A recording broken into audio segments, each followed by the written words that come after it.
Welcome to Life Science Today, your source for stories, insights, and trends across the life science industry.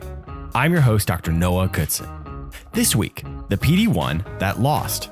Biopharma earns FDA approval, and the biotech market is cool, not dead.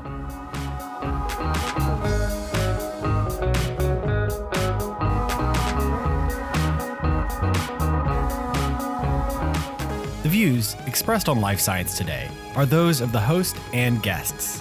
They do not necessarily reflect the opinions of any organizations with which they are affiliated.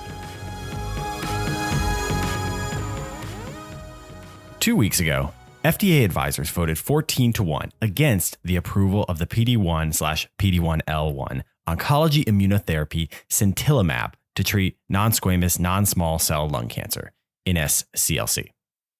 Eli Lilly partnered with the Chinese drug creator Innovent Biologics to bring sintilimab to the U.S. market for this indication. They'd been cognizant of potential challenges around earning a first-line PD-1 FDA approval. Their strategy was to approach the approval by offering data out of a clinical trial from China and saying they were willing to compete pretty heavily on price in a fairly expensive PD-1 inhibitor market. The panel is saying no to this for a number of reasons. First, the study was conducted in mainland China, with a large number of the participants being Chinese men. The panel said, hey, that doesn't really represent the generalized US population with NSCLC. And they're right. They had some real concerns about the selected endpoints as well. The Orient 11 study chose progression-free survival, PFS, as the primary endpoint and overall survival, OS, as a secondary endpoint. These terms may sound similar, but PFS measures how long you're on a treatment before cancer starts to grow, whereas OS measures actual human survival. PFS is a great early stage indicator of potential success, but in general, other oncology immunotherapies have relied on OS. Lilly recognized that perhaps the trial did not have the same strength of data as existing therapies and offered an approval pipeline focused on driving down prices through undercutting sky-high therapy costs. In fact, the one FDA board member who did thumbs up the treatment pointed to cost as a good reason. And by the way, all of this is underpinned by the fact that sintilimab does have reasonably good outcomes data published and is approved to treat NSCLC in China. So this is not some random new drug with sketchy data we're talking about. The panel's rejection raises the possibility that Lilly will be forced to complete another phase 3 trial in the US. That brings with it the challenges of gaining a participant population against approved drugs for the same indication. That can make it challenging to complete the study because of barriers to successful recruitment, for example. 2 or 3 more years down the road, they may still lack an approval. If they gain it, they're less likely to want the cost savings approach.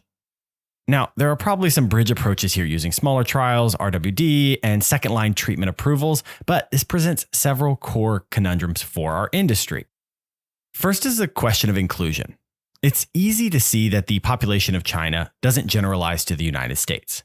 And yet, with the US and EU leading trials for so many years, the reverse conclusion that drugs approved here are probably fine in other places has happened again and again. The FDA is trying to change this in some ways, and the industry is slowly becoming more truly global.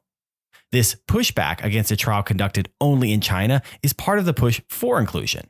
But with extremely expensive options on the market, would things improve if another option were available at a fraction of the cost? Do longer, more expensive trials bring better drugs to market or repress the market by limiting options and allowing only the most expensive solutions to emerge?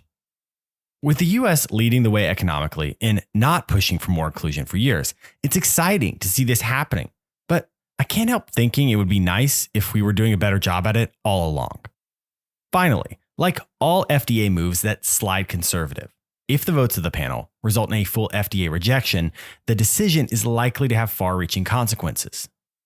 Yes, in the circumstances, it's not a crazy or wildly surprising choice for the panel to thumbs down sintilimab. But expect other risk-averse organizations to shy away from more cost-efficient trials in emerging regions in favor of more expensive approval routes. This also signals that you can't save a little money on trials and then pass on the savings by undercutting markets. Who doesn't want the very best and most expensive, well-tested therapy? But at what cost? The core takeaway here should be that there will not be a change in the status quo around oncology at the FDA, something that others have noted in a broader context with the appointment of Robert Califf as FDA commissioner. So, sintilimab is facing an uphill battle for approval. Lilly clearly suspected this was the case based on their strategy, but the process itself is taking a big highlighter pen to the challenges and tensions that currently surround drug approval in the United States.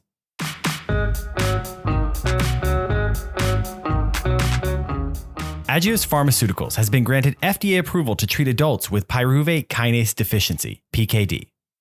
The therapy, mitapivat, is being sold as Pyrukynd.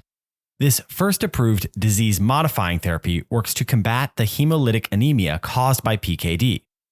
The oral therapy works to directly activate the defective PK enzymes and stop the degradation of red blood cells that is a hallmark of the disease. For those living with PKD, this therapy represents a major opportunity for improved quality of life and decreased transfusions. This is not the end of the line for mitapivat. There are ongoing studies across PK deficiency, thalassemia, and sickle cell disease. As Agios' first approval, this is a big move from clinical to commercial stage company with a robust pipeline of potential.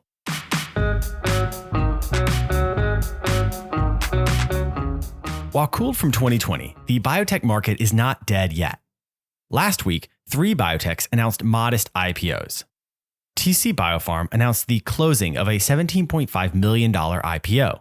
The funds will be used to advance pivotal trials from acute myeloid leukemia and a second trial for late-stage treatment for COVID-19 infections. They also have a pipeline of CAR therapies focused on solid tumors, but I doubt this raise will be enough to get these across the line. Unfortunately, the stock dropped more than 40% from its closing cost to just $1.43 a share at recording. Blue Water Vaccines also announced plans to go public and raise $20 million for their universal flu vaccine.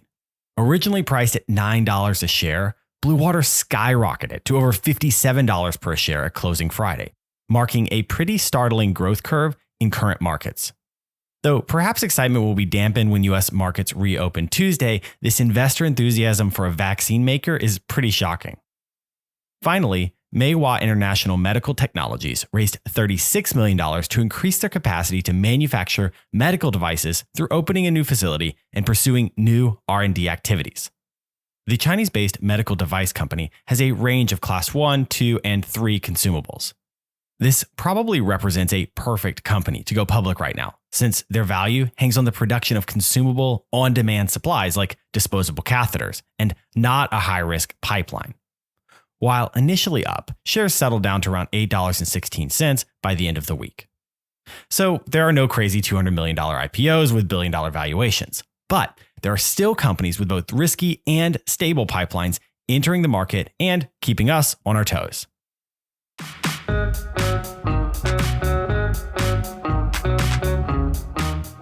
Thanks for joining me for Life Science Today, your source for stories, insights, and trends across the life science industry. Learn more at lifesciencetodaypodcast.com. If you like what you hear, please tell a friend. Once again, I'm Dr. Noah Goodson. I'll see you next week.